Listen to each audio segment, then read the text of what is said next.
اعوذ باللہ من الشیطان الرجیم بسم اللہ الرحمن الرحیم رب اشرح لی صدری ویسر لی امری واحلل عقدۃ من لسانی یفقہوا قولی رب زدنی علما اللہم فقہنا فی الدین اللہم انفعنا بما علمتنا وعلمنا ما ينفعنا وزدنا علما۔ السلام علیکم ورحمۃ اللہ وبرکاتہ۔ کیسے ہیں آپ سب؟ الحمدللہ۔ اچھا، لاسٹ لیسن کچھ یاد ہے؟ ٹاپک کیا تھا؟ صدقہ۔ اچھا، کتنے جبڑے توڑ کے شیطان کے انسان صدقہ کرتا ہے؟ 70۔ نفس پہ بھاری ہے کہ آسان ہے؟ بھاری ہے۔ ہر وہ چیز جس سے انسان کو محبت ہوتی ہے نا، اس کی قربانی میں، قربانی دین کے لیے، اس کی دین کے لیے قربانی میں اللہ تعالیٰ نے نظر رکھا ہے۔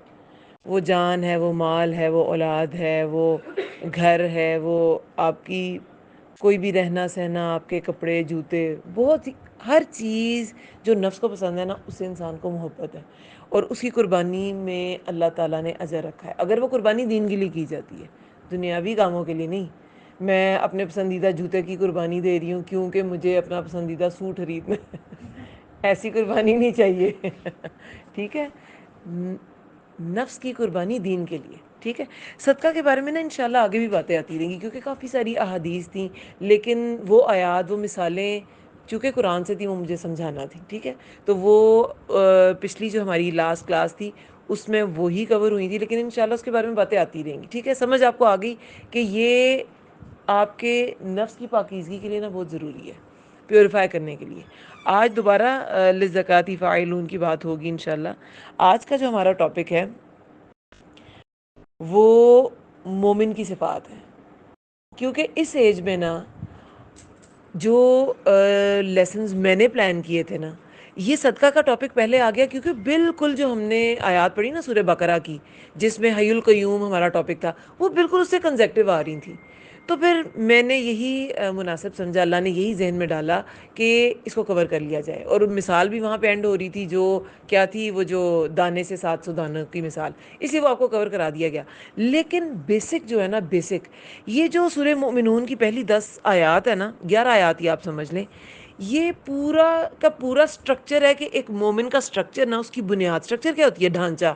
ایک بلڈنگ جب کھڑی ہوتی ہے، پہلے اس کا سٹرکچر کھڑا ہوتا ہے نا، پھر اس کی بنیادیں اٹھائی جاتی ہیں، اس کا ڈھانچہ، اس کے بعد اس پہ لگتی ہیں وہ اینٹوں کی دیواریں اور باقی سارا کچھ کھڑا ہوتا ہے۔ پہلے ایک ڈھانچہ سا ہوتا ہے، ٹھیک ہے، پہلے آرکیٹیکٹ اس کا ایک اسکیچ تیار کرتا ہے، اس کی بنیاد تیار کرتا ہے، آپ سمجھ لیں یہ اس کے پلرز ہیں، جیسے اسلام کے بھی پلرز ہیں، ہے نا، بلڈنگ کے بھی پلرز ہوتے ہیں، یہ مومن کی ذات کے پلرز ہیں۔ اس کو، یہ جو سورہ مومنون ہے نا، یہ 14 صورتیں تھیں، مکی صورتیں، اس میں یہ آخری صورت ہے۔ اس کی پہلی آیات میں نا بتا دیا گیا، مکی صورتوں میں، مکہ والوں کو، مکی دور کو بھی سوچ لیں کہ کیسے تھے، لوگوں میں کیا خرابیاں تھیں، ان کی نفس ان پر حاوی تھا، اور نمازیں جو پڑھنی تھی، شروع میں دیکھیں نمازوں کے بھی باقاعدہ احکامات جو ہیں وہ مکی دور کے اینڈ پہ آئے ہیں۔ یہ جو معراج کس واقعے پر نماز کا تحفہ دیا گیا تھا؟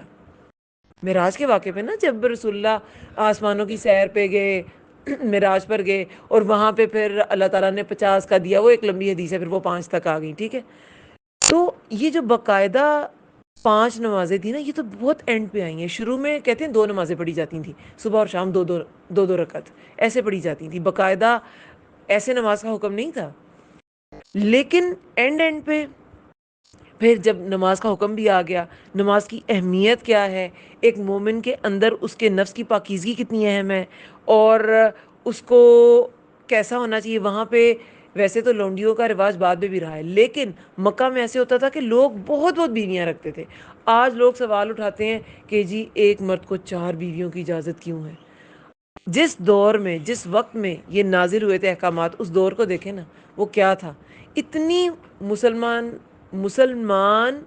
نے آ کے تعارف کرایا، اسلام نے آ کے تعارف کرایا کہ عورت کے حقوق کیا ہیں۔ پہلے یہ جو سوتیلا بیٹا ہے، وہ فوت ہو جاتا تھا، اس کی بیوی سے لوگ نکاح کر لیتے تھے، مطلب کوئی حرمت نہیں تھی رشتوں کی، رشتہ داریوں کی۔ عورت کے کیا حقوق ہیں، بالکل وہ ایسی تھا جیسے کوئی بھی پراپرٹی ہوتے ہیں نا، وہ بھی ایک کموڈٹی تھی۔ تو اللہ تعالیٰ نے اس کے حقوق بنائے. اگر وہ لونڈی بھی ہے نا، اس کا یہ حق ہے. اگر وہ بیوی ہے تو اس کا یہ حق ہے. ٹھیک ہے، وہ سارے رول، سیٹ آف رولز اللہ تعالیٰ نے بنائے، اسلام لے کے آیا. اور عورتوں کو بھی جو تحفظ ہے وہ اسلام نے دیا. انشاءاللہ جو عورتوں کے تحفظ کے بارے میں آیات ہیں جو وہ بھی انشاءاللہ ہم ضرور پڑھیں گے، کیونکہ یہ گرلز کی کلاس ہے. تو میں چاہتی ہوں یہ جو آج کل فتنہ اٹھایا جاتا ہے نا کہ عورت کے لیے پردے کی پابندی ہے، وہ والی پابندی ہے، وہ بھی انشاءاللہ اس پہ بھی الگ سے لیکچر ہوگا. لیکن یہ جنرل لیکچر ہے، یہ جنرل لیکچر ہے کہ مومن کیسا ہو. اس کے بارے میں آپ کو پتہ ہے ایک حدیث ہے، اس کی پہلی 10 آیات کے بارے میں روایت میں آتا ہے کہ، اور حضرت عمر رضی اللہ عنہ روایت کرتے ہیں. آپ کو پتہ ہے حضرت عمر رضی اللہ عنہ سے بہت چند روایات ہیں. ابن عمر سے بہت زیادہ ہیں، ان کے بیٹے سے، لیکن عمر رضی اللہ عنہ سے بہت کم ہے.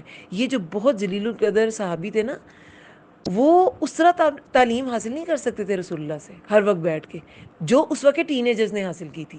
جیسے ابن عمر تھے، جیسے ابن عباس تھے، جیسے ابن عمر، ابن عباس، اور اس وقت کے ٹین ایجر انس رضی اللہ عنہ.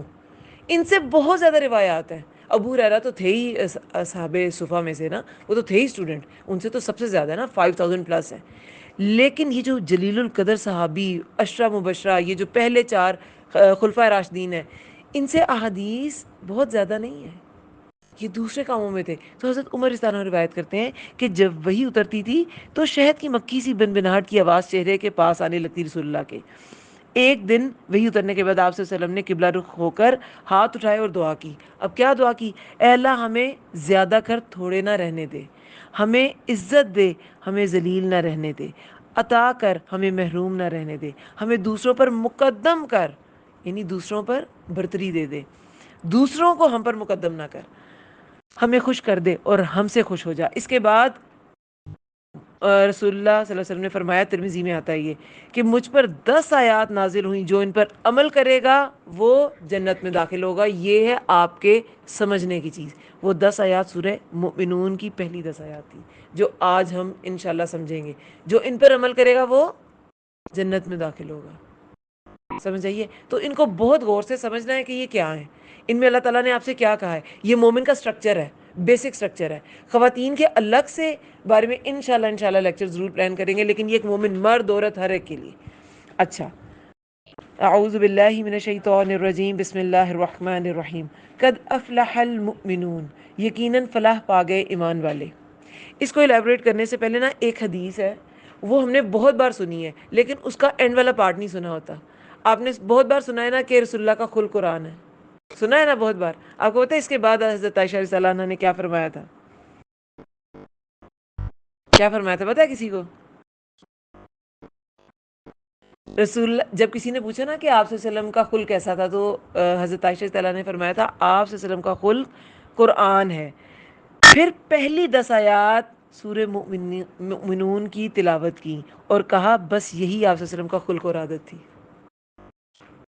یہ اس سورہ کی امپورٹنس پہ بھی ایک بہت امپورٹنٹ حدیث ہے. سمجھ آئی بات کی؟ چلیں اس کو سٹارٹ کرتے ہیں. قد افلح المؤمنون، قد قرآن میں جگہ جگہ استعمال ہوا ہے. یہ کسی بات کو ایمفسائز کرنے کے لیے، تاکید کے لیے، زور دینے کے لیے، یقیناً، تحقیق، ایسے اس کے ترجمے کیے جاتے ہیں.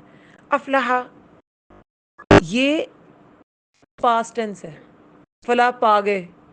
حالانکہ سارے مومنوں تو ابھی ہم، بہت سے مومن زندہ ہوں گے، بہت سے مومنوں نے پیدا ہونا ہے، اس کے بعد اللہ کے سامنے حساب دینا ہے.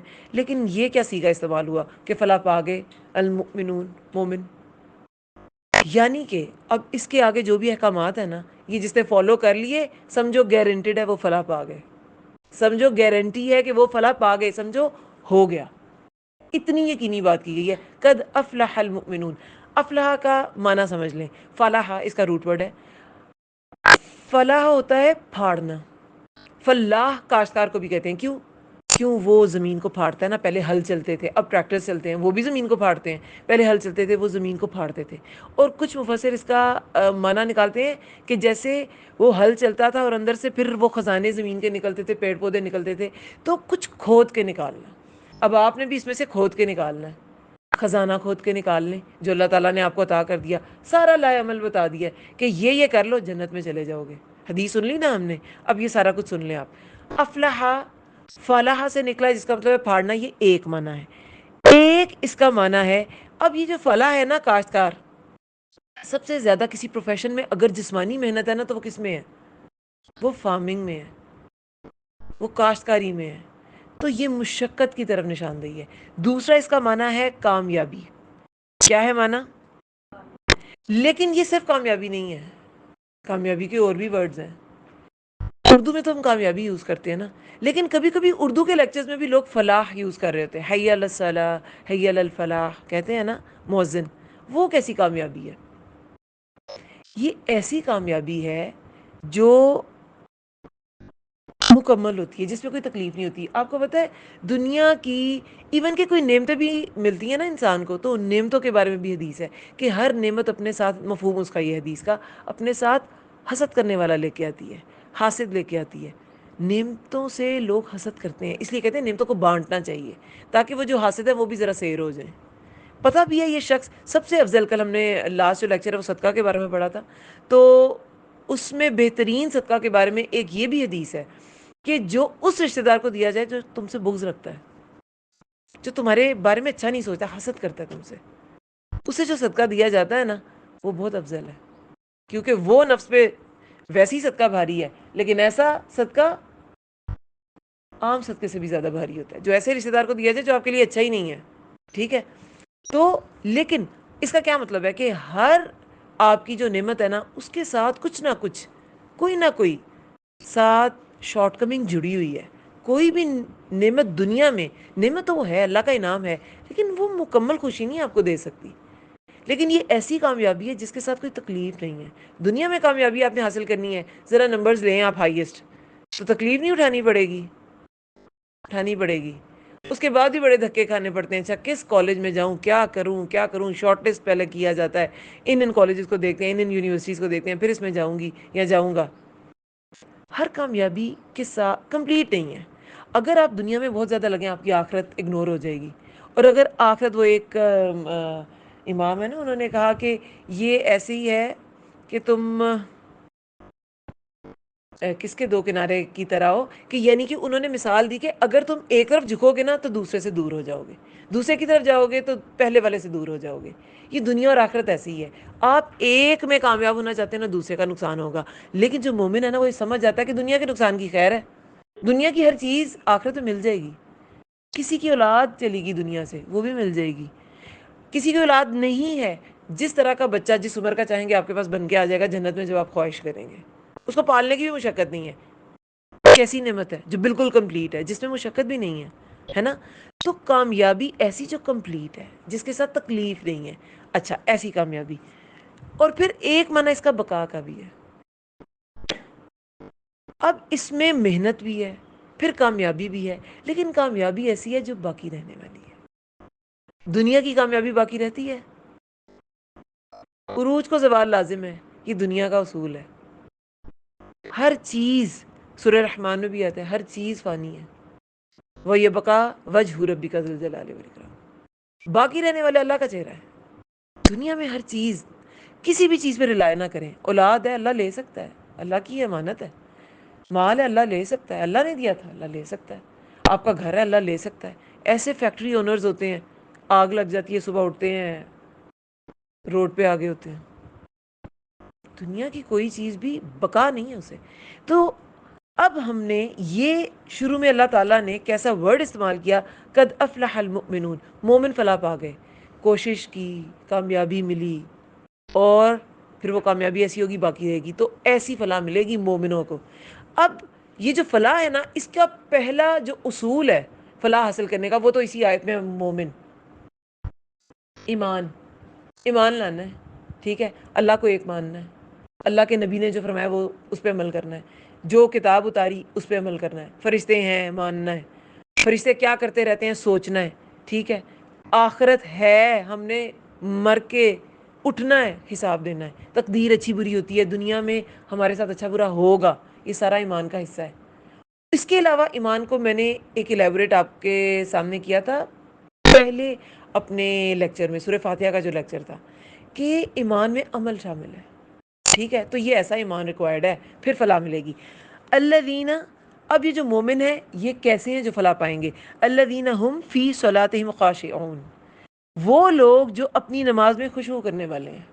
اب نماز ایک بہت امپورٹنٹ کیا ہے، اعمال میں پہلا سوال کس کا ہوگا؟ نماز کا. اعمال میں پہلا سوال نماز کا ہے. قرآن میں کتنی بار ذکر ہے نماز کا؟ جی جی کیجیے. جب میں پڑھ رہی تھی جب آ گئے یہ والے دن کے مطلب اگر میں ایک دم سے ایکٹیو اور الرٹ ہو کے بیٹھی تھی، کیونکہ جیسے یہ طرح جنت کا راستہ ہے تو جانے کے لیے کیا کیا ضروری ہے، میں نے فوراً وہ لکھنا شروع کر دیا. اس کو نا بائی کورس کو ہیڈنگ دے کے نا 1 2 3 4 اس طرح کے کون کون سے کام کرنے سے فلاح پائے. تو وہ پھر آپ نے بھی اس کے مین پوائنٹ لکھ لیے ہیں، یعنی آپ نے لکھنا ہے کہ کس کس چیز سے فلاح مل رہی ہے وہ آپ نے لکھنے. پھر اس کے بعد میں نے نا اپنا وہ جس کو انالائز کرتے ہیں نا اپنے آپ کو دیکھا کہ میں کہاں پہ کھڑی ہوں، میں کدھر ہوں، میرے اندر کون کون سی اس میں سے چیزیں ہیں موجود ہیں اور کون سی چیزیں نہیں ہیں، میں کن چیزوں کو عمل کر کے تو میں یہ اپناؤں گی چیزوں کو. تو آپ جب خود کو سامنے رکھیں گے نا پھر آپ زیادہ اس کو دلچسپی سے سنیں گے اس لیکچر کو، آپ کو اچھا لگے گا. جیسے جیسے کوئی حریص ہوتا ہے نا کچھ سننا چاہتا ہے، ہاں کیا کیا یعنی وہ یہ بات ایسی کامیاب کسی بھی ایسے ہوتا ہے، اچھا پوچھتے کیا کیا. تو یہ پوائنٹ ہے، آپ بلیو کریں اگر آپ یہ پوائنٹ لکھ لیں گی اور اپنے آپ کو ان پوائنٹ کے اوپر سے دیکھیں کہ میرے پاس کیا، کہ میں کیسی ہوں اور کیا کیا خامیاں ہیں، کیا کیا اس میں خوبیاں کون سی رہ گئی ہیں، پھر آپ کو بہت اچھا بھی لگے گا، انٹرسٹڈ بھی لگے گا اور آپ اس کے اوپر عمل کی بھی کوشش کریں گے. تو ذرا غور سے سنیں. آپ باجی آپ کو نا اپنی کیوریوسٹی بتا رہی ہیں ہاں کہ جب میں نے یہ پڑھی تھی تو میرے ساتھ کیا ہوتا، میں الرٹ ہو گئی تھی، اچھا یہ کیا چیز ہے جس سے فلاح ملے گی. تو یہ وہ آپ کو الرٹ کرنا چاہ رہی ہیں کہ یہ کیا چیز ہے، دیکھیں کیا چیز ہے جس سے فلاح ملے گی. اچھا نماز ان 10-11 آیات میں نا 2 آیات نماز کے متعلق ہی ہیں. ابھی خشوع کی بات کی گئی ہے کہ وہ اپنی نماز میں خشوع کرنے والے ہیں، آگے نماز کی حفاظت کی بات ہے. خشوع جو ہے نا یہ دل کی کیفیت ہے، یہ دل کی ایسی کیفیت ہے. خشیت جو ہوتی ہے نا، خوف کے بارے میں نا بہت سے ورڈ یوز کیے گئے ہیں قرآن میں. خوف خود بھی عربی کا ورڈ ہے، یہ ایک طبعی چیز ہے، ٹھیک ہے، جو آپ کو سانپ سے بھی ہو سکتا ہے، آپ کو حالات سے بھی ہو سکتا ہے، کچھ بھی ہو سکتا ہے. ایک خشیت ہوتی ہے، وہ ایسا خوف ہوتا ہے جو کسی کی بڑائی کی وجہ سے آتا ہے. یہ خشع ہے، یہ خشوع جو ہے نا یہ جھکنا ہے، تو اللہ کی بڑائی کی وجہ سے جھک جانا. خشوع میں وقار، ٹھہراؤ، عاجزی سارے معنی آتے ہیں. لیکن ایک بات ہمیشہ یاد رکھیں، یہ نا دل کی کیفیت ہے، یہ دل کی کیفیت ہے، یہ باہر کی کیفیت نہیں ہے. یہ دل کی ایسی کیفیت ہے جس کی وجہ سے آپ میں خضوع بھی آ جائے گا. خضوع کا جو تعلق ہے نا وہ اعضاء کے ساتھ ہے. میں خشوع اور خضوع میں مجھے کنفیوژن ہوتی تھی تو میں پتہ ہے کیا ذہن میں رکھتی تھی، خضوع میں ذوات آتا ہے نا، اعضاء میں بھی ذوات آتا ہے، تو بس اس کا تعلق نا اعضاء کے ساتھ ہے. میں نے یہ ذہن میں رکھا تھا، تو اس کا تعلق اعضاء کی. یہ دل کی کیفیت ہے. آپ جی خشوع سے کام لیں تو آپ نے عاجزی سے کام لیں تو یہ نہیں آپ نے جھک کے ایسے بیٹھے رہنا ہے کراؤچ شولڈرز کے ساتھ، نہیں. یہ ایسا خشوع ہے کہ دل آپ کا ہوگا بالکل عاجزی والا، دل اللہ کی طرف جھکا ہوا. لیکن جو دل اللہ کی طرف جھکا ہوتا ہے نا وہ باڈی پتہ کیسی ہو جاتی ہے، ہائپر ایکٹیو، ہر وقت ایکٹیو، ہر وقت الرٹ، ہر وقت اللہ کے لیے کام کرنے والی. یہ ڈپریشن نہیں ہے ایسے جھک کے بیٹھے رہے. ڈپریشن ایسی کیفیت ہے بالکل آپ کہہ لیں خشوع کا اپوزٹ ہے. اس میں آپ کا جسم کچھ کرنے کے قابل نہیں رہتا لیکن آپ کا دماغ ہر وقت سوچوں میں غرق رہتا ہے، دماغ میں جنگیں چل رہی ہیں، جسم کسی قابل ہی نہیں ہے. خشوع اس کے اپوزٹ چیز ہے. مومن ڈپریس نہیں ہوتا، مومن دل سے جھکا ہوا ہوتا ہے لیکن جسم سے وہ ایکٹیو ہوتا ہے. یہ بات ہمیشہ یاد رکھنی ہے. خشوع میں آپ کی عاجزی ہے لیکن وہ عاجزی جو آپ کے جسم کو وقار دیتی ہے، آپ کی گریس. یہ مومن کی گریس ہے کہ میرا دل جھکا ہوا ہے لیکن میری باڈی ایکٹیو ہے، میں الرٹ ہوں. میں اللہ کی طرف اتنا عاجز ہوں کہ ہر جو چیز جو اللہ کو ناپسند ہے نا میں اسے الرٹ رہتا ہوں، میں اسے الرٹ رہتی ہوں. سمجھ آئیے بات کی؟ یہ خشوع ایسی چیز ہے. تو سب سے پہلے خشوع کی بات کی گئی. اور نماز میں میری بات سنیں، نماز جو ہے نا یہ 5 دفعہ آپ کے ایمان کا ٹیسٹ ہے. دن میں کوئی بھی بیماری ہو جائے اس کا ٹیسٹ ہوتے ہیں نا یہ ہے کہ نہیں ہے. تو اللہ تعالیٰ نے نا آپ کو 5 دفعہ دن میں خود کو ٹیسٹ کرنے کے لیے نماز دی ہے. دیکھو کیسا آپ کا ایمان کا لیول ہے. آپ نے اپنے ایمان کو ٹیسٹ کرنا ہے نا تو اپنی نمازیں چیک کریں. اگر اس میں اللہ کی طرف دھیان نہیں ہے اور باقی ہر چیز کی طرف دھیان ہے اس میں کوئی خشوع نہیں ہے، اس میں کچھ نہیں ہے. جس لیے نماز کس لیے ہوتی ہے؟ سورہ طٰہٰ میں اللہ نے موسیٰ علیہ السلام کو بتایا تھا اقم الصلاۃ لذکری، نماز قائم کرو میرے ذکر کے لیے. ذکر کیا ہوتا ہے؟ یاد.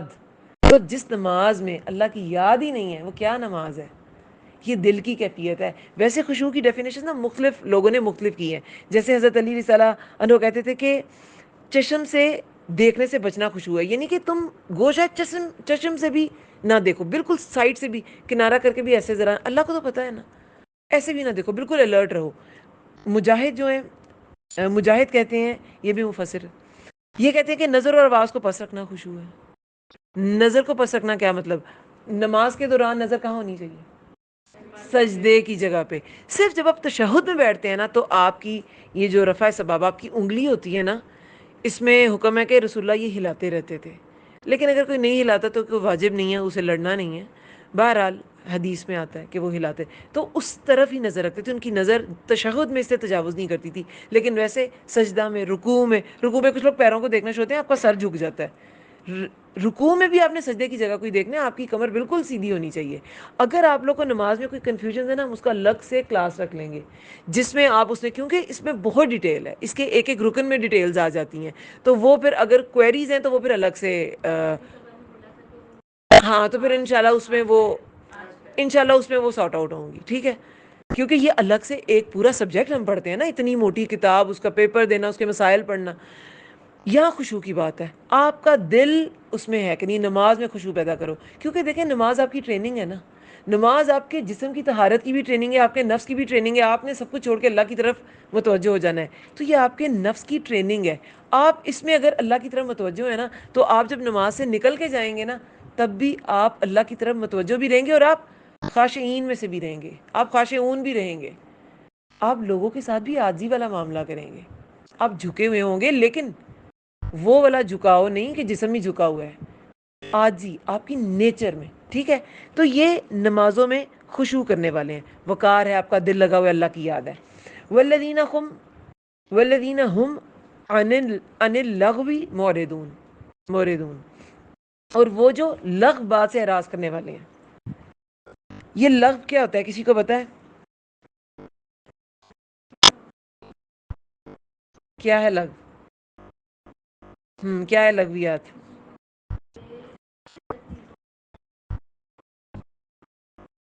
بے مقصد چیز. اچھی ڈیفینیشن ہے، میری بات سنیں، ہے یہ بے مقصدی چیز ہے، لیکن اس کو غور سے سن لیں.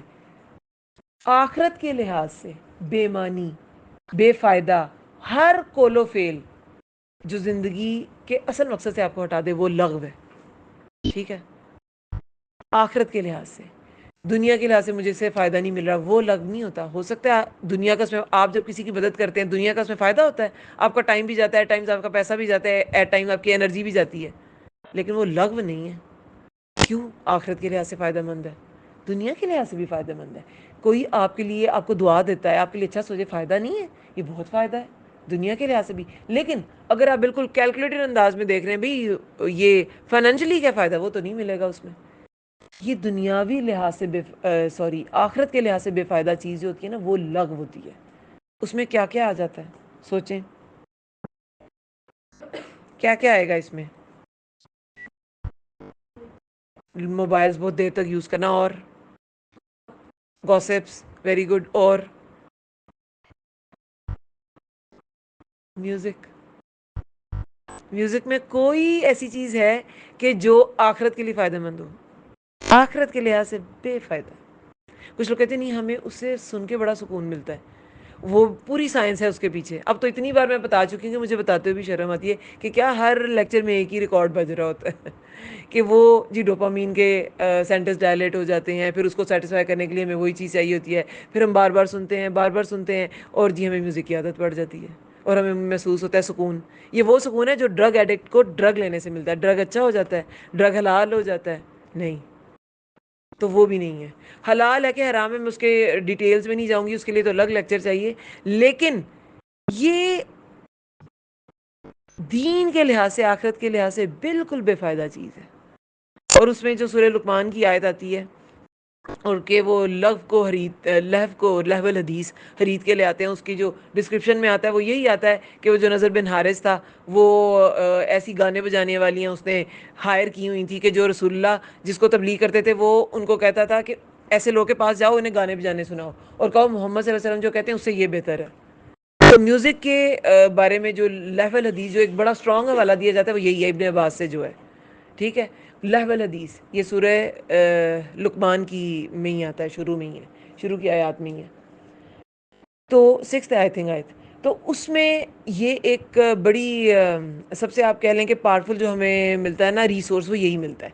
خیر اس کی ڈیٹیل میں نہیں جاؤں گی، بہرحال لغو میں وہ بھی آ جاتا ہے، کوئی بھی بے فائدہ چیز. اب اس کے بارے میں سورہ قصص میں بھی آتا ہے، جب کوئی لغو بات سنتے ہیں تو مومن کیا کرتے ہیں؟ وہ اعراض برتتے ہیں. اگر کہیں پہ اب ہم ایسے ایرا میں رہ رہے ہیں، دور فتن ہے نا، آپ شادیوں پہ چلے جائیں میوزک سے حال ہی نہیں ہے، آپ کسی گیدرنگ میں چلے جائیں وہ میوزک سے حال ہی نہیں ہے. آپ کی ویسے آپ سکون سے بیٹھے، موبائلز میں گانے بج رہے ہوتے ہیں، موبائلز میں آپ کی جو رنگنگ ٹونز ہیں وہ لوگوں نے اس کی سیٹ، اب کیسے بچیں گے؟ اعراض کر کے نکل جاتے ہیں، وہ اسے اعراض برتتے ہیں. آپ اسے آرام سے اعراض برت لیں. ایسی محفلوں کو اوائڈ کریں، ایسی محفلوں کو اوائڈ کریں. اور کہیں پہ جانا بالکل ہی ناگزیر ہے، امپورٹنٹ ہے، بہت ضروری ہے جانا، تو پھر آپ چیک کریں آپ اسے انجوائے کر رہے ہیں یا نہیں کر رہے. اگر آپ انجوائے کر رہے ہیں تو پھر تو آپ اس میں مگن ہیں. اگر نہیں انجوائے کر رہے تو وہ آپ کا اعراض ہی ہے، پھر آپ یہی کر سکتے ہیں، ٹھیک ہے. تو وہ لغو سے اعراض کرتے ہیں. اب یہ لغو ہر قول و فعل، اگر کوئی بات ہے وہ بھی وہ آپ کو دین سے ہٹا رہی ہے تو وہ بھی لغو ہے. اگر کوئی ٹی وی پروگرام ہے، اگر کوئی سوشل میڈیا کا یوزیج ہے اور وہ آپ اتنا زیادہ یوز کرتے ہیں کہ وہ آپ دین کے لیے آپ کے پاس وقت نہیں ہے، اپنے پیرنٹس کے لیے آپ کے پاس وقت نہیں ہے، بہن بھائیوں کے کام کرنے کا آپ کے پاس وقت نہیں ہے، آپ ان سب چیزوں سے دور چلے جاتے ہیں کیونکہ آپ کو اپنا اسکرین ٹائم چاہیے، تو وہ بہت بڑا لغو ہے. اور مومن کیا کرتا ہے؟ اسے اعراض کرتا ہے. مومن کی زندگی میں یہ نہیں ہوتا. اب ہم چیک کریں یہ آیات، آپ کو آہستہ آہستہ سمجھ آئے گی یہ کیوں چنی گئی ہیں آپ کے لیے. اسی لیے چنی گئی ہیں کیونکہ ہماری یوتھ کی زندگی میں لغو بہت زیادہ ہے. چاہے وہ کبیرہ گناہوں کا ارتکاب نہیں نہ کرتی، لیکن وہ لغویات میں پڑی ہے. آپ کو پتہ ہے شیطان کے حربوں میں بڑے بڑے حربے جو ہیں وہ تو یہی ہیں کہ یہ شرک کر لے، کام ہی ختم نہ اس کا، پھر تو اس کی طرف جاتے ہی نہیں ہیں. جو شرک میں بدعات میں پڑتا ہے نا، پھر اس کو وہ زیادہ امپورٹنس نہیں دینے کی ضرورت پڑتی ہے شیطان کو. لیکن جو نیکیاں کر رہا ہوتا ہے، اس کی نیکیاں ضائع کراؤں، کسی طرح ضائع کراؤں، ایسی چیزیں کرا دوں. آپ کو پتہ ہے ایک شخص جو ہے اس کی اتنی نیکیاں ہوں گی لیکن قیامت کے دن وہ ساری ضائع ہو جائیں گی، وہ خس و خاشاک بن جائیں گی، بالکل اڑ جائیں گی. کیوں؟ وہ تنہائی میں اللہ کی حدوں کو توڑتا تھا. حدیث میں ہے تو تنہائی میں اللہ کی حدوں کو جو توڑنا ہے نا، وہ ہماری یوز میں بہت زیادہ ہے. اللہ نے حدیں لگا دی ہیں بھائی، یہ دیکھ سکتے ہو، یہ سن سکتے ہو، یہ ہر چیز کو انجوائے کرنے کا وقت آئے گا. اللہ تعالیٰ نے ہر رشتہ دیا ہے. پیرنٹس کے ساتھ الگ طرح کی محبت ملتی ہے، بہن بھائیوں سے الگ طرح کی ملتی ہے، دوستوں سے الگ طرح کی ملتی ہے، شوہر سے الگ طرح کی ملتی ہے، شوہر کو بیوی سے الگ طرح کی ملتی ہے، اور فرینڈ سے الگ طرح کی ملتی ہے. اور ہر ایک کی حد ہے. اگر آپ نے اس حد کو توڑا نا تو آپ گناہ بھی، اور وہ جو اللہ تعالیٰ نے لذت ہر رشتے کی رکھی ہے وہ بھی نہیں ملے گی. کسی رشتے سے کسی اور طرح کی آپ لذت چاہتے ہو نہیں ملے گی. جو اصل میں آپ کے لیے رکھی ہوئی تھی وہ بھی نہیں ملے گی، اس کو انجوائے نہیں آپ کر سکیں گے گلٹ کے ساتھ. ہماری یوتھ میں یہ چیزیں ہیں، ہم لغویات میں پڑے ہیں. تو لغو سے بچنا ہے بچوں. جب شیطان نیکیاں ضائع کراتا ہے نا، خوش ہو جاتا ہے، پھر پتہ کیا کرتا ہے؟ وہ بڑی بڑی نیکیوں کو کہتا ہے، اس کو نا کہتا ہے دیکھو تمہارے دل میں تکبر آ جائے گا، تمہارے دل میں یہ آ جائے گا. وہ نیکیاں چھڑواتا ہے، انسان سے چھوڑ دیتا ہے. پھر جو چھوٹی چھوٹی نیکیاں کرتا ہے اس کی طرف آتا ہے. وہ چھوٹی چھوٹی نیکیوں کو بھی کیا کرتا ہے؟ ان کو بھاری کر دیتا ہے، اس کو بھی چھڑواتا ہے. نفس پہ بھاری، پانی پلانا، تمہارے پیر نہیں ہیں خود اٹھ کے پی لو. ہمارے بھی تو پیر ہیں، ہم بھی تو پلا سکتے ہیں، ہم کیوں نہ نیکی کما لیں. لیکن چھوٹی چھوٹی نیکیاں ہم پہ بھاری کر دے گا. چھوٹی چھوٹی نیکیاں وہ بھی ایسے ضائع، جیسے بڑی نیکیاں ضائع کراتا ہے، چھوٹی نیکیاں بھی ضائع کراتا ہے. اچھا، اس کے بعد کیا کرتا ہے؟ جب اسے کسی طرح بھی کوئی بندہ اس کے ہاتھ میں نہیں نہ آ رہا ہوتا، نہ وہ شرک کر رہا ہے، نہ وہ بدعت کر رہا ہے، وہ بڑی نیکیاں نہیں چھوڑا، وہ چھوٹی نیکیاں بھی نہیں چھوڑا، پھر وہ کیا کرتا ہے؟ پھر وہ اس کا وقت ضائع کراتا ہے. نفس تو ہے نا ہر انسان میں، نیک انسان کے اندر بھی ہے، پھر وہ اس کا وقت ضائع کراتا ہے. وقت ہی نہ بچے نیکیاں کر سکے، چھوٹی بھی نہ کر سکے، بڑی بھی نہ کر سکے. شرک بدعت تو کرا نہیں سکا، ٹھیک ہے ابھی اس کا ایمان مضبوط ہے. بڑی نیکیاں نہیں، اس پہ تو وہ ٹلا ہوا ہے. ابھی اس بندے کا وظیفہ ہے، یہ مجھے گالیاں بھی دے، میں نے اس کا وظیفہ لگایا ہے، میں نے نہیں چھڑوانا. وہی صدقہ تو کر رہا ہے، کیا کروں؟ چھوٹی نیکیاں چھڑواتا ہوں. کس طرح چھڑواؤں؟ وہ تکبر بھی نہیں لا پا رہا، پھر اس کا وقت ضائع کراتا ہے. اس کا وقت ضائع کر اسے لغو میں، یہ لغو اتنی، یہ ایسا باریک سا آپ کہہ لیں کہ اتنی مائنیوٹلی، اتنی سلائٹلی، اتنی گریجولی یہ انٹر ہوتا ہے نا انسان کی لائف میں، آپ کو پتہ بھی نہیں چلتا کہ میری زندگی میں شیطان میرے اتنے پاس پاس اور ساتھ ساتھ ہے، مجھے پتہ ہی نہیں چلا، میرا اتنا وقت ضائع کرا گیا میں اس وقت میں۔ وہ جو 2 گھنٹے ہیں نا، جو کوئی بھی یوتھ کیا ہے، یہ جو ہمارے ٹین ایجرز ہیں، جوان بندہ بھی 20s میں بھی جو ہے، وہ جو 2 گھنٹے اس ریلز میں ضائع کر دیتا ہے، موبائلز میں، سیل میں، یا گوسپس میں، بچیاں اگر گوسپس میں، یا بوائز جو ہیں وہ باہر چلے گئے، موویز دیکھنے چلے گئے، یا کچھ بھی ہے، جو بھی لغویات، جو بھی آپ کی دینی لحاظ سے بے فائدہ چیز ہے، اس میں ایون کہ اگر بچیوں میں تو اتنا نہیں ہوتا، خواتین میں ہوتا ہے کہ وہ دوسرے گھروں کی ٹو میں رہتی ہیں بھی، کسی کے کیا میٹرز چل رہے ہیں، کسی کا آپ کے جینے مرنے سے، آپ کی اچھائی برائی سے اس کا کیا تعلق ہے، آپ کیوں کسی کے پیچھے پڑے ہیں؟ تجسس اور ایمان ایک دل میں نہیں ہوتے، حدیث ہے، تو اس کے پیچھے نہیں پڑنا۔ عورتوں میں یہ ہوتا ہے، اتنا ٹائم ویسٹ کرتی ہیں، میں کہتی ہوں اتنا فارغ ٹائم ہوتا ہے عورتوں کے لیے، ویسے ان کو بچہ دیکھنے کا ٹائم نہیں ہے ان کے پاس، اور ویسے گوسپس کا اتنا ٹائم ہوتا ہے، اس کے گھر میں یہ ہوا تھا، فلانے نے یہ، فلاں نے یہ کہا تھا، اس نے یہ بھی، آپ کو کیا ضرورت ہے کسی کے پیچھے پڑنے کی؟ ایون کہ کوئی آپ کے بارے میں بھی اچھا نہیں سوچ رہا، آپ کو اس کے پیچھے پڑنے کی بھی ضرورت نہیں ہے، نہیں سوچ رہا نہ سوچے، اس کا عمل ہے، آپ کو تو کوئی نقصان نہیں دے رہا چیز، الٹا آپ کے اعمال نامہ اچھا ہو جائے گا، آپ کے گناہ اس کے کھاتے میں جائیں گے۔ رسول اللہ نے کہا اگر تم کسی کی غیبت کرنا چاہتے ہو نا تو اپنی ماں کی کرو، کیونکہ تمہاری نیکیوں کی سب سے زیادہ حقدار وہ ہے، آپ کی نیکیاں چلی جاتی ہیں اس کے کھاتے میں، تو آپ تو اس سے خوش ہوں اور بالکل بے پرواہ ہو جائیں، کوئی کر رہا ہے میری برائی کرتا رہے، لغویات سے بچ جائیں، اس سے بچ جائیں۔ وہ 2 گھنٹہ جتنی بھی دیر ہم سیل فونز پہ لگاتے ہیں، آپ یہ سوچیں اتنی دیر میں آپ کی ماما جو سارا دن کام کرتی ہیں، آپ ان کی کتنی ہیلپ کر سکتے ہیں؟ آپ کے بہن بھائی جنہیں پڑھائی میں آپ کی ضرورت ہے، آپ ان کی کتنی ہیلپ کر سکتے ہیں؟ ماما کو ٹائم نہیں مل رہا، اسپیشلی جو بڑے سبلنگز ہوتے ہیں، آپ کو پتا ہے انہیں وقت زیادہ ملتا ہے، چھوٹے بہن بھائیوں کو وقت کم ملتا ہے، کیونکہ چھوٹوں کی بار پہلے ہوتے ہیں آلریڈی، ٹھیک ہے، ان کی بار انرجی بھی کم ہو جاتی ہے ماؤں کی، ان کو وقت بھی کم ملتا ہے۔ اور اگر آپ اپنی ماں کا پورا لائف سپین دیکھیں نا، جب بھی وہ فوت ہوں گی یا فوت ہو گئی ہیں، تو آپ دیکھیں آپ کے حصے میں، اگر آپ بڑے سبلنگ ہیں، کیونکہ میں بڑے سبلنگز میں سے ہوں، تو مجھے زیادہ وقت ملا، میرے چھوٹے بہن بھائیوں کو کم ملا، تو میں اپنے بچوں کو بتاتی ہوں، بڑوں کو اسپیشلی، کہ میں نے آپ کو جتنا ٹائم دیا چھوٹوں کو اتنا نہیں ملا، تو یہ آپ کا فرض ہے کہ میں شاید انہیں وہ نہ سکھا سکوں جو میں آپ کو سکھا دیا، تو آپ کا فرض ہے آپ نے انہیں سکھانا ہے، یہ آپ کی رسپانسبلٹی ہے کہ آپ نے انہیں سکھانا ہے، کیونکہ آپ کو میرا وقت ہی زیادہ ملا ہے، تو جو میں نہ کر سکی وہ آپ کو کرنا ہے، اگر میں نہ رہی، ان کیس میں اتنا وہ وقت انہیں نہ دے سکی۔ ایک ماں 80 سال کی بھی ہے، اور اس کا ایک بچہ اس کی 10 سال شادی کے بعد پیدا ہوا تھا، ایک جو ہے وہ پہلے سال بعد پیدا ہو گیا، تو اسے 9 سال زیادہ ملے اپنے چھوٹے بھائی سے یا بہن سے، رسپانسبلٹی ہے کہ نہیں ہے؟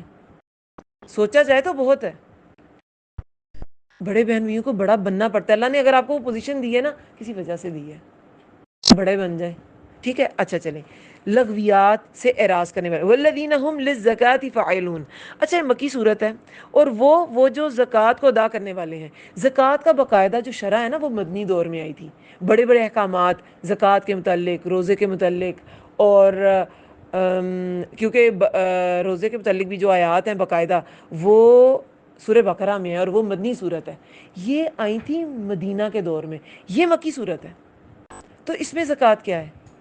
یہاں پہ زکوٰۃ ٹھیک ہے، اللہ کے لیے اپنے مال میں سے حصہ نکالنا چاہیے، آپ کا مال پاک ہوتا ہے، لیکن یہ تزکیہ نفس سے ریلیٹڈ ہے، اور وہ زکوٰۃ کو ادا کرنے والے ہیں، یعنی کہ تزکیہ نفس کرنے والے ہیں، زکوٰۃ کا جو لفظی معنی ہے نا، وہ کیا ہے؟ وہ پاک کرنا، صاف کرنا، اور نشو و نما دینا بھی ہے، تو اس سے مراد اپنے دل کو، اپنے نفس کو، جو ہماری روحانی علائشیں ہیں نا، اس سے پاک کرنا ہے۔ ہماری روحانی علائشیں کیا ہوتی ہیں؟ آپ اگر دیکھیں نا، تو یہ سارا آپ کی ٹریننگ ہے، آپ نے نماز میں خوشو، دل میں ڈر پیدا کر لیں، اللہ کے لیے عاجزی پیدا کر لیں، پھر باہر بھی وہ نظر آئے، پھر آپ نے اعراض، جب دل میں ڈر ہوگا نا، آپ لفظ سے بچیں گے، سارا سائیکل آپ کی نماز کے صحیح ہونے سے سٹارٹ ہوتا ہے۔ سب بچے نماز پڑھا کریں، ٹھیک ہے، جو 5 وقت کے نہیں ہے وہ 5ویں بھی کسی طرح، جو 5ویں چھوٹ رہی ہے نا اس پہ آئیں، آپ کو اپنے اندر میجر فرق لگے گا۔ فجر کے اکثر بچوں کی چھوٹ جاتی ہے، تو فجر کے متعلق اتنی میجر حدیث ہے نا کہ اس شخص کو، وہ شخص اللہ تعالیٰ کی حفاظت میں ہی نہیں ہے جس نے فجر کی نماز نہیں پڑھی، اللہ تعالیٰ اس کا ذمہ دار ہی نہیں ہے۔ اب شیطان آپ کو کیا کرے، اور شیطان اس کے کان میں کیا کر جاتا ہے؟ پیشاب کر جاتا ہے. جو فجر کے وقت اٹھتا نہیں ہے، سویا پڑا رہتا ہے، اس کی جو اس کا مشن ہوتا ہے پورا ہو جاتا ہے. تو بس وہ اپنا انعام دے کے جاتا ہے آپ کو. یہ اللہ کے ہاں پاکیزہ انعام آتا ہے. شیطان کی طرف سے تو یہی کچھ ہی ہے. ٹھیک ہے. تو پھر آپ کے نفس کی پاکیزگی کہ آپ نے لغو سے اعراض کیا. اس کے بعد کہا ہے کہ اپنا تزکیہ نفس کرو. جو روحانی علائشیں ہیں، لغویات سے بچ جاؤ. جب ہم لغو سے بچیں گے نا، بے فائدہ باتوں سے بچ جائیں گے، پھر کیا ہوگا؟ نہ ہم غیبت میں پڑیں گے، نہ ہم حسد میں پڑیں گے، نہ ہم چغلی میں پڑیں گے. کتنی نفس کی علائشوں سے آپ پاک ہو گئے. اگر زکوٰۃ مقصد لے لیں، ٹھیک ہے وہ بھی کریں. ایک تو آپ تو بچے ہیں، آپ پہ زکوٰۃ فرض بھی نہیں ہے، اور جو صاحب استطاعت ہے اسی پہ فرض ہے، جو صاحب نصاب ہے اسی پہ فرض ہے. ہاں کوئی صاحب نصاب ہے تو پھر اس پہ فرض ہے، کیونکہ وہ بالغ نابالغ سب پہ فرض ہے. اگر کسی کے نام بہت بڑی پراپرٹی ہے، وہ بالغ نہیں ہے، تو اس کا گارڈین ادا کرے گا. ٹھیک ہے. ہر مرد عورت آزاد ہو، غلام پہ نہیں ہے، آزاد پہ، مرد عورت، بالغ نابالغ، عاقل غیر عاقل، سب پہ زکوٰۃ فرض ہے. لیکن یہاں پہ مکی صورت ہے، اس لیے میں آپ کو بتا رہی ہوں کہ کیونکہ اس کی شرح مدنی دور میں آئی تھی. تو تزکیہ نفس، اور آپ کی ایج میں امپورٹنٹ بھی تزکیہ نفس ہے. جب آپ لغو سے پرہیز کریں گے نا، تزکیہ نفس ہوگا تزکیہ نفس ہوگا. جب آپ لغو سے پرہیز کریں گے، تزکیہ نفس ہوگا بیٹا، ہوگا. جب آپ بے فائدہ چیزوں سے ہٹ جائیں گے نا، تو آپ کا نفس علائشوں سے پاک ہو جائے گا. آپ غیبت سے، چغلی سے، کیا میں نے بھی بتایا، غیبت، چغلی، حسد، جھوٹ، دھوکہ، اور بیک بائٹنگ غیبت ہی ہوتی ہے، اور لیگ پولنگ، ان سب چیزوں سے بچ جائیں گے. ٹھیک ہے. والذین هم لفروجہم حافظون، یہ ہے امپورٹنٹ چیز. اس کو نا ذرا کانوں کے پردے پورے کھول کے اب سننا ہے ان آیات کو. میں اس کا ترجمہ کرتی ہوں، پھر میں آپ کو اس سے الیبوریٹ کر کے بتاتی ہوں. والذین هم لفروجہم حافظون. اور اگر کسی کو نیند آتی ہے نا، کیونکہ صبح کے ٹائم لیٹ اٹھتے ہیں کہ سب آدھی ہوتے ہیں، اور آپ اپنی نیند کی قربانی دے کے آتے ہیں. میں اپنی کلاس میں ایز اے ٹیچر بھی کبھی نیند محسوس کرتی تھی، میں چلنا شروع ہو جاتی تھی. آپ لوگ چل سکتے ہیں، میری طرف سے پرمیشن ہے. ٹھیک ہے، آپ واک کر سکتے ہیں. اچھا میری بات سنیں. والذین هم لفروجہم حافظون، اور وہ اپنی شرم گاہوں کی حفاظت کرنے والے ہیں. الا، مگر، اوپر اپنی بیویوں کے یا جن کے مالک ہوئے ان کے دائیں ہاتھ. یہ وہ دو جگہیں ہیں جہاں پہ اجازت ہے، جہاں پہ شرمگاہ کھولی جا سکتی ہے. بیوی اور لونڈی.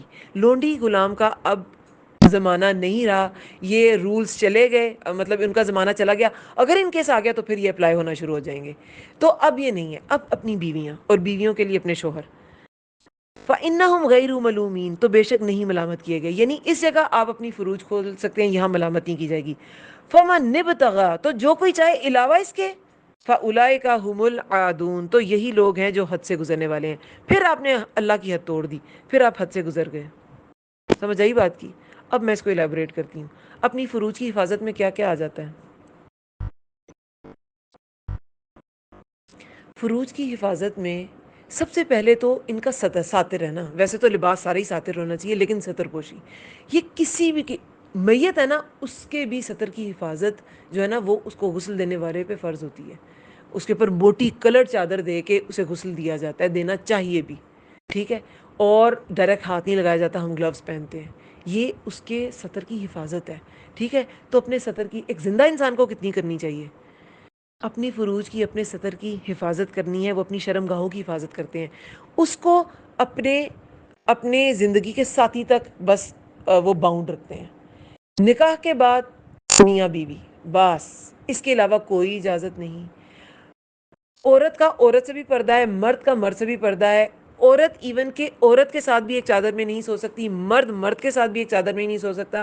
عورت عورت کے ساتھ بھی غسل نہیں لے سکتی، مرد مرد کے ساتھ بھی غسل نہیں لے سکتا. یہ تو ایک ڈیفینیشن تھی جو اکثر بچوں کو، بڑوں کو پتہ ہوتی ہے کہ زنا کے، لا تقربوا الزنا، قرآن میں آتا ہے کہ زنا کے قریب بھی نہ جاؤ. زنا کے قریب یعنی کہ یہ جو حرام رشتے ہیں لڑکا اور لڑکی کے، کہ جس میں کوئی اللہ کا عہد و پیمانی یعنی کہ نکاح نہیں ہے، تو وہ حرام ہے. ٹھیک ہے. اس میں کوئی بھی، وہ کسی بھی طرح کا ریلیشن شپ ہے، وہ حرام ہے. یہ سب کو پتہ ہے. لیکن جس ایرا میں ہم رہ رہے ہیں نا، لی فروجہم حافظون میں اپنا بہت کچھ ہے. ویسے تو قرآن بھی اس کو الیبوریٹ کرتا ہے. قوم لوط کا جو سارا واقعہ وہ اس قرآن میں ہی ہے کہ وہ لواطت کا شکار تھے، ہومو سیکشوالٹی کا شکار تھے. تو وہ بھی اسی میں آتے ہیں. مرد کی عورت سے بھی حفاظت ہے، مرد کی مرد سے بھی حفاظت ہے، عورت کی عورت سے بھی حفاظت ہے، ہر طرح کا حرام ریلیشن اس میں آ جاتا ہے۔ اب یہ جو ایک وہ چل پڑی ہے نا ایل جی بی ٹی کیو، کس کس نے سنا ہے وہ ہینڈ ریز کرے؟ ایل جی بی ٹی کیو کس کس نے سنا ہوا ہے؟ ایل جی بی ٹی کیو، اچھا کچھ نے نہیں بھی سنا ہوا؟ اوکے اوکے ٹھیک ہے، اچھا مجھے لگا سبھی نے سنا ہوا ہے، اچھا کچھ نے نہیں بھی سنا ہوا۔ یہ ایک مہم ہے، چلیں پھر تو مجھے اس کی ڈیفینیشن دینی پڑے گی پہلے۔ ایک مہم ہے، اس کو کیا کہیں گے؟ Which will be the exact word? L G B T Q کیا ہے؟ ایک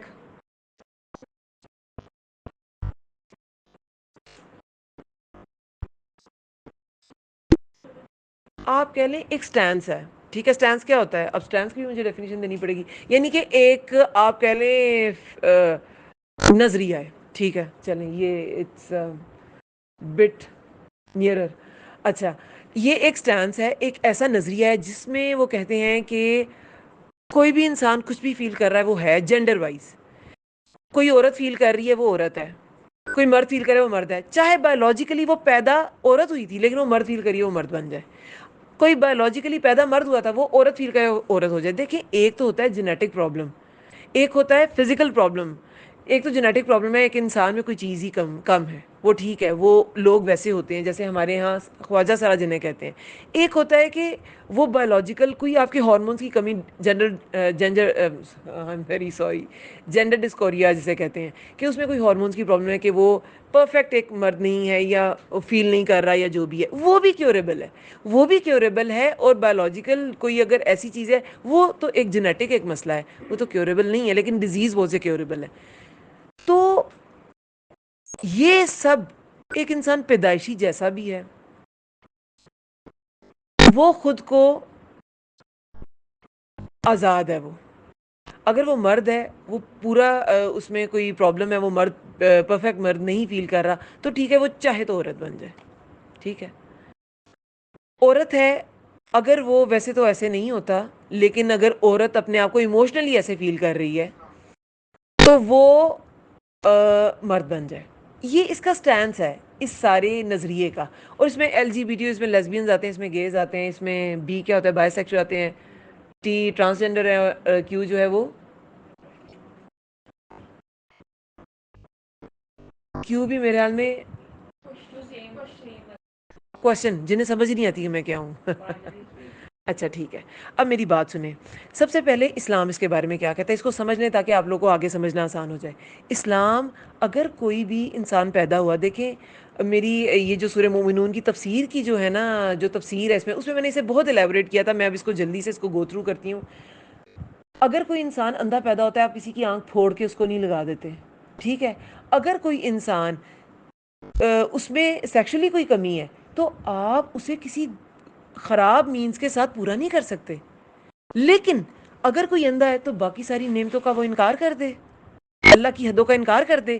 اس طرح اگر کسی میں یہ کمی ہے نا تو باقی ساری نعمتیں اس کے پاس ہیں، وہ پورا انسان ہے، وہ اپنی ایبلٹیز کو یوز کرے اور وہ بالکل ایک اچھا کامیاب زندگی گزار سکتا ہے جیسے کوئی بھی ایک ہینڈی کیپ انسان گزارتا ہے، جس کے پاس نظر نہیں ہے یا جس کے پاس کان نہیں ہے، جس کے پاس ٹانگ نہیں ہے یا جس کے پاس ہاتھ نہیں ہے۔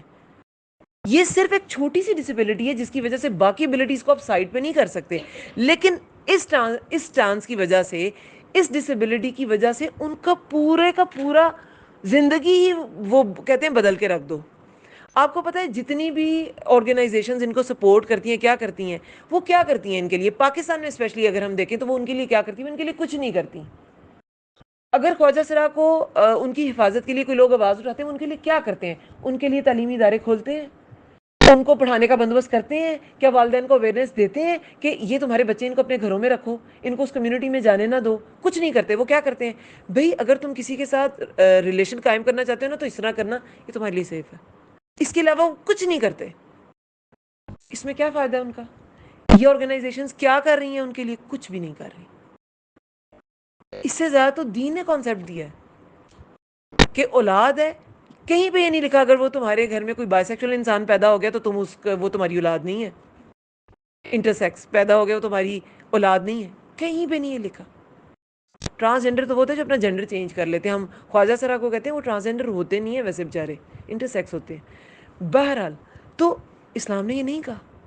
اس اولاد کے لیے والدین کی اتنی ذمہ داری ہے جتنی کسی بھی اولاد کے لیے تھی, لیکن ہم نے انہیں کیا بنا دیا, ایک الگ, ایک بالکل سائڈ پہ, کارنر پہ گری پڑی چیز جو ایک عام ہیومن رائٹس بھی ڈیزرو نہیں کرتے. تو دین تو یہ کہتا ہے انہیں سارے ہیومن رائٹس دو, انہیں اولاد کا حق دو. اب جو ایک دو جو خواجہ سرا ایک ڈینٹسٹ ہیں, ایک میرے حال میں اسکن اسپیشلسٹ, وہ اپنے پیرنٹس کی وجہ سے بنی ہے, وہ ان آرگنائزیشنز کی وجہ سے نہیں بنی. تو اس بات کو سمجھیں, یہ آرگنائزیشنز کچھ نہیں کر رہی سوائے پیسے کمانے کے, کیونکہ انہیں باہر سے فنڈنگ آتی ہے. جہاں سے LGBTQ نکلا ہے, جن کا مذہب انہیں اسی سے نہیں روکتا, جو مذہبی سیکشل لبرٹی چاہتے ہیں, وہ چاہتے ہیں ایسا ہوتا رہے, پوری دنیا اس میں لگ جائے. بھی اسلامک دنیا کیوں اس میں لگے؟ ہمارے اپنے خیالات ہیں, ہمارا اپنا سٹانس ہے, ہماری اپنے نظریات ہیں, ہم کیوں ان کو فالو کریں؟ ہم ان کو نہیں فالو کریں گے. تو اس کے لیے کرنا کیا ہے, ہمیں اپنے سٹانس کو لوگوں کو بتانا پڑے گا. ہمیں پتا ہوگا تو بتائیں گے نا, ہمیں خود نہیں پتا. ہمارے بچے اتنے زیادہ سمپتھیٹک ہیں کہ یہ تو بیچارہ اگر یہ خود کو ایسا فیل کر رہا ہے تو کیا ہے بھئی, ایسا فیل کر رہا ہے اسے بتاؤ تم ایسے نہیں ہو, بایولوجیکلی تم ایسے ہو. پاکستان میں یہ آپ کو پتا ہے قانون بھی پاس ہو گیا تھا 2018 میں, جو جیسا فیل کرتا ہے خود کو رجسٹر کرا لے. انڈیا میں بھی ایسا قانون نہیں ہے. انڈیا میں بھی ہے, پہلے اس کا ٹیسٹ ہوگا, اسے کوئی پرابلم تو نہیں ہے, جینڈر ڈسکوریا تو نہیں ہے, کوئی ہارمونس کی پرابلم تو نہیں ہے, وہ پورے کر دیے جائیں ٹھیک ہو جائے. پاکستان میں کوئی رول نہیں ہے ایسا. یہ اسلامی جمہوریہ پاکستان ہے. تو جہاں پہ آپ کو ایسی سپورٹ نہیں مل رہی گورنمنٹ کی طرف سے ملنی چاہیے, تو وہاں پہ آپ نے خود اسٹرانگ ہونا ہے. امت وسط آپ تب بھی ہیں جب گورنمنٹ آپ کو سپورٹ کرتی ہے, آپ تب بھی ہیں جب وہ آپ کو سپورٹ نہیں کرتی. ہر مسلمان سے سوال ہوگا. انبیاء جو تھے نا وہ شہداء ہیں, قرآن میں بہت جگہوں پہ آئے کہ انبیاء شہداء ہیں, وہ گواہ ہوں گے نا اپنی اپنی امتوں پہ. لیکن امت مسلمہ کے لیے آئے امت وسط, یہ گواہ ہوگی دوسری قوموں پر. کیا گواہ ہوگی؟ نبی صلی اللہ علیہ وسلم نے ہم تک تعلیمات پہنچا دی اور ایسی کتاب دی جس میں کوئی تحریف نہیں ہوگی. تو ہم پہ وہ والی ذمہ داری ہیں جو انبیاء پہ اللہ تعالیٰ نے ڈالی تھی, کہ اس کی تعلیمات کو پہنچاؤ آگے لوگوں تک. تو آگے لوگوں تک آپ پہنچائیں گے جب آپ کو خود پتا ہوگا. ایک ٹرانسجینڈر کے ویسی حقوق ہیں جیسے کام انسان ہیں, کام مسلمان کے ہیں, لیکن اس کی یہ والی جو چیز ہے, ایک چیز آپ زندگی دیکھیں, بہت سے نارمل لوگ ہوتے ہیں, وہ ان کا ریپروڈکٹیو سسٹم, سیکشل سسٹم سارا ٹھیک ورک کر رہا ہوتا ہے, لیکن اللہ کی طرف سے ان کی قسمت میں شادی نہیں ہوتی. بہت سے آپ نے مرد اور عورتیں ایسے دیکھی ہوں گے جو ساری زندگی شادی کے بغیر رہتے ہیں. آپ کی فیملی میں کوئی نہ کوئی ایک ایسا ضرور ہوگا کہ عورت کی شادی نہیں ہوئی. ہماری اپنی فیملی میں بھی ہے, تو ہو جاتا ہے ایسے. تو اگر کسی کے اندر ڈسیبلٹی کی وجہ سے نہیں تو کیا ہوا؟ اللہ تعالیٰ انشاءاللہ ایک لیکچر اس پہ ہوگا, اس پہ میں اب زیادہ الیبریٹ نہیں کروں گی. اللہ تعالیٰ نے نا ہر انسان کی زندگی کا ایک لائف سائیکل رکھا ہے. اس میں کسی کو مال کی وجہ سے مشقت آ جاتی ہے, کسی کو اولاد کی وجہ سے آ جاتی ہے, کسی کو پیرنٹس نہیں ملتے, وہ اس کے حقوق پورے نہیں کرتے, کسی کو باقی فیسلٹیز نہیں ملتی, کسی کو یہ نہیں ملا. ایک کمی ہے, کوئی بھی کمی ہو سکتی ہے انسان کی زندگی میں. اس کے آپ جس کے پاس مال نہیں, وہ چوریاں ڈاکے تو نہیں مارنا شروع ہو جاتا نا, اسلام یہ تو نہیں کہتا. تو جس کو یہ کمی بھی ہے نا, وہ بھی ڈاکے نہ مارے, وہ اپنی فروج کی پھر بھی حفاظت کرے گا, اور اپنا جینڈر بھی نہیں چینج کرنا. خلق میں تبدیلی کی اسلام میں اجازت نہیں ہے. ہماری سوسائٹی بڑی ظالم ہے. اگر کسی کے گھر ایسا کوئی بچہ پیدا ہوتا ہے تو وہ تو مطلب لوگ باتیں کرتے ہیں کہ کوئی سزا ملی اللہ کی طرف سے, کوئی عذاب آ گیا. تو کبھی جو بہت امیر لوگ غریب ہو جاتے ہیں انہیں بھی لوگ باتیں کرتے ہیں انہیں سزا ہے, لوگ کو غریبوں کو دیتے نہیں تھے, صدقہ نہیں دیتے تھے. باتیں تو لوگوں نے کرنی ہے, لوگوں نے انبیاء کو باتیں نہیں کی. اگر انبیاء ڈر جاتے تو دین پھیلتا. رسول اللہ 10 سال مکی زندگی, 13 سال کیسی گزری تھی, کبھی آپ نے سنا ہے اس کے واقعات؟ کبھی سنے ہیں؟ اسلام کی پہلی شہید عورت تھی کہ مرد تھا؟ ہاں, عورت تھی. یہ اسلام کے لیے قربانی عورت کی قربانی سے شروع ہوئی تھی, جان کی قربانی. سمیہ رضی اللہ عنہا, عمار بن یاسر کی والدہ, یاسر رضی اللہ عنہ بھی فوت ہو گئے تھے, دونوں ہسبینڈ وائف فوت ہوئے تھے, سمیہ پہلے فوت ہوئی تھی. اسلام قربانیوں کے بعد فروغ پایا تھا. تو ہم اتنی باتوں پہ ہم ڈر جاتے ہیں, باتوں پہ. ہاں, تو باتوں کی وجہ سے ڈر جاتے ہیں. انہوں نے اتنی جسمانی تکلیفیں جانے دی تھی اپنی, ہم باتوں کی وجہ سے دے دیتے ہیں اپنی اولاد. اس کا دل کرتا ہے ہاں تو بس یہ سوچنے، تو یہ کیا ہے؟ اویئرنیس نہیں ہے. سمجھتے ہیں ہاں یہ ایسے ہی ہوتا ہے. ہماری کلچرل جو چیزیں ہیں نا وہ ہماری ریلیجس ہماری ویلیو سے اوپر چلی گئی ہوئی ہیں. میں نے یہ بات پتہ ہے کیوں الیبوریٹ کی ہے؟ اب یہ جو ایل جی بی ٹی کیو کا، کیونکہ انشاءاللہ یہ لیکچر جو ہے یہ آؤٹ آف کنٹری بھی انشاءاللہ لوگ سنیں گے. تو یہ امریکہ کینیڈا سائڈ پہ تو طوفان آیا ہوا ہے. پرائڈ منتھ بنائیے، جون جو گزرا پرائڈ منتھ ہوتا ہے، اس میں وہ رینبو فلیگز ریز کیے جاتے ہیں بلڈنگز میں. لاسٹ ایئر تو یونائٹڈ نیشنز نے بھی کیے تھے، اس بار پتہ نہیں مجھے، میں نے سرچ نہیں کیا. لاسٹ ٹائم یونائٹڈ نیشن، یہ جنہوں نے دنیا میں امن کو قائم رکھنا ہے، یونائٹڈ نیشن، اور وہ خود اس چانس پہ ہے. یہ دنیا کہاں جا رہی ہے؟ اور ہم اتنے زیادہ غفلت میں ہیں، جہالت میں ہیں، ہمیں پتہ ہی نہیں کہ اسلام کیا کہتا ہے. پتہ نہیں تو بتائیں گے کیا؟ تو اس کا پتہ ہونا چاہیے کہ اسلام کیا کہتا ہے. اپنی خلق میں تبدیلی نہیں کر سکتے آپ، یہ جائز نہیں ہے. اللہ نے آپ کو لڑکا بنایا تو آپ لڑکا ہی ہیں. آپ فیل نہیں کرتے تو اپنا علاج کرا لیں، ٹھیک ہے. لڑکی آپ کو بایولوجیکلی آپ لڑکی ہیں تو آپ لڑکی ہی ہیں. آپ فیل نہیں کرتے اپنا علاج کرائیں، سائیکلوجیکل علاج کرائیں، بایولوجیکل علاج کرائیں، جو بھی ہے کرائیں، ٹھیک ہے. جینڈر ڈسکوریا اس کا بھی علاج ہے.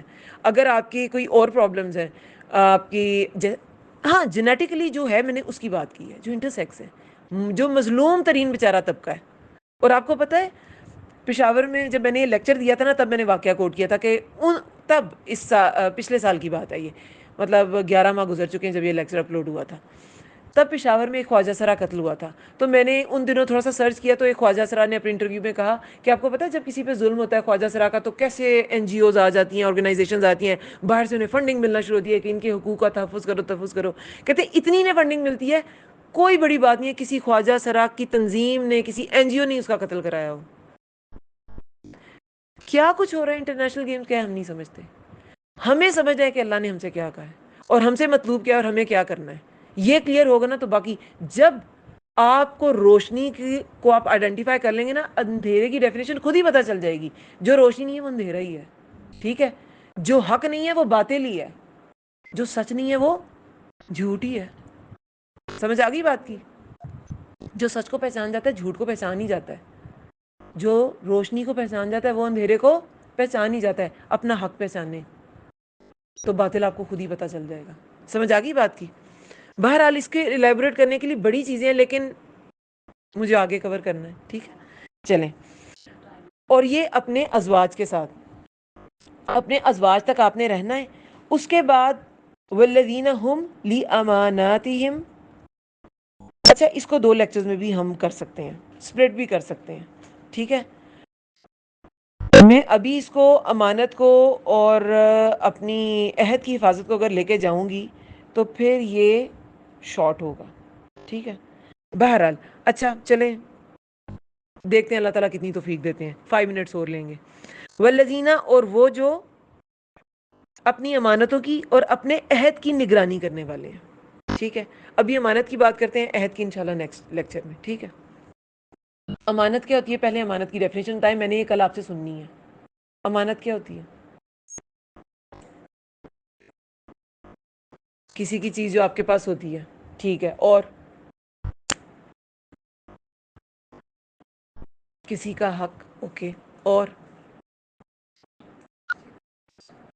کسی کا بھروسہ، اوکے گڈ. کسی کا سیکرٹ، گڈ. امانت امانہ سے نکلا ہے نا. آپ کسی کی امان میں اپنی چیز دیتے ہیں، وہ اس کا ذمہ دار اس کو بنا دیتے ہیں، اس کا امین بنا دیتے ہیں اسے، ٹھیک ہے. کسی کی امان میں اپنی چیز دیتے ہیں تو وہ پھر اس کا فرض ہے کہ اس کی حفاظت کرے، ٹھیک ہے. رسول اللہ کیا مشہور تھے؟ صادق اور امین. جب وہ ہجرت کر کے گئے، وہ ان کے قتل کی سازشیں کر رہے تھے قریش دارالندوہ میں. پورا ہم نے وہ اس پہ بھی ہے سیرہ کے لیکچرز. تو وہ لیکن رسول اللہ کے پاس تب بھی امانتیں تھیں، لوگ بھروسہ کرتے تھے ان پہ. اور حضرت علی تعالیٰ عنہ کو پیچھے چھوڑا تھا کہ وہ بعد میں امانتیں دے کے آئیں، ٹھیک ہے. تو امانت آپ کی چیزوں کی حفاظت بھی ہے، یہ کسی کے راز کی حفاظت بھی ہے، یہ کسی کے عہد کی، آگے عہد کا الگ سے بھی ذکر ہے، کسی کے عہد کی حفاظت بھی ہے، یہ کسی رسپانسبلٹی کی حفاظت بھی ہے. اگر آپ کو کوئی رسپانسبلٹی سونپی جاتی ہے، آپ اس کے امین ہیں. آپ کو 2 گھنٹے کی ڈیوٹی ملی، آپ گھنٹے کی کر کے گھر چلے گئے، آپ امانت میں آپ نے خیانت کی. پھر ہمارا جسم اللہ تعالیٰ کی امانت ہے. کچھ امانتیں ہوتی ہیں جو اللہ تعالیٰ کی طرف سے ہمیں ملی ہوئی ہیں، جیسے نظر کی حفاظت امانت ہے. اللہ نے قرآن میں کہا حز بصر کا حکم ہے، نظریں جھکانے کا، تو نظریں جھکانا ہے. اگر ہم ادھر ادھر آنکھیں پٹا پٹا کے نامحرموں کو دیکھتے ہیں تو ہم نے خیانت کی ہے. ٹھیک ہے. اچھا، کچھ چیزیں اللہ تعالیٰ کی طرف سے امانت ہیں. امانتیں کچھ بھی ہو سکتی ہیں، کوئی چیز ہو سکتی ہے، ذمہ داریاں ہو سکتی ہیں، کسی کا راز ہو سکتا ہے، کوئی بات ہو سکتی ہے. ٹھیک ہے. کسی کا بھروسہ بھی ہو سکتا ہے. ٹھیک ہے. یہ سب یہ اللہ کی طرف سے بھی ہو سکتا ہے اور یہ بندوں کی طرف سے بھی ہو سکتا ہے. اللہ نے کچھ چیزیں ہم پہ امانتیں رکھی اور کچھ چیزیں بندوں کی طرف سے امانت ہوتی ہے. اب اس کی حفاظت کرنا بھی مومن کی صفت ہے. جو اس کی حفاظت نہیں کرتا وہ کیسا ہے؟ منافق کی جو 4 صفات ہیں اس میں کیا ہے؟ بات کرے تو جھوٹ بولے، وعدہ کرے تو توڑ دے، وعدہ خلافی کرے، امانت دے تو امانت رکھواؤ تو خیانت کرے، جھگڑا کرے تو گالی گلوچ پہ اتر ہے. ٹھیک ہے. یہ اس کی ڈیفینیشن ہے. یہ میں کل سنوں گی اور کل ہم امانت سے ہی پھر سٹارٹ کریں گے. ٹھیک ہے. جزاکم اللہ خیر. سبحانک اللہم و بحمدک، نشہد ان لا الہ الا انت، نستغفرک ونتوب الیک. السلام علیکم ورحمۃ اللہ وبرکاتہ.